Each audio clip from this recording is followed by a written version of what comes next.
Ассаламу алейкум ва рахматуллахи ва баракату. Во-первых, поздравляю всех с сегодняшним окончанием поста. И, во-вторых, я уполномочен нашим общественным движением ОСДЕН, председателем общественного движения ОСДЕН Тимуром Порсуковым. Он сам приехал, привез это. К сожалению, не смог присутствовать, ему надо было уехать в Дагестан.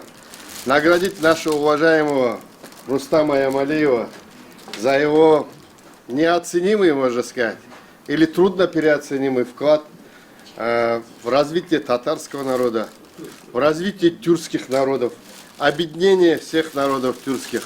Вот здесь, в этих стенах. Мы все это ценим, помним и всегда готовы быть всегда в помощь вашему штабу татар Москвы.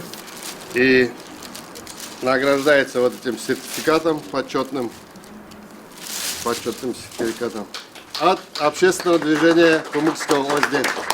Спасибо. И награждается это не все фирменной ОСДЕНской медалью. Вот такая медаль. Да. Спасибо. Вот такая тяжелая. Тяжела шапка Мономаха. Тяжела медаль ОСДЕНа. Так что ты почетный ОСДЕН тебе, Рустамбей.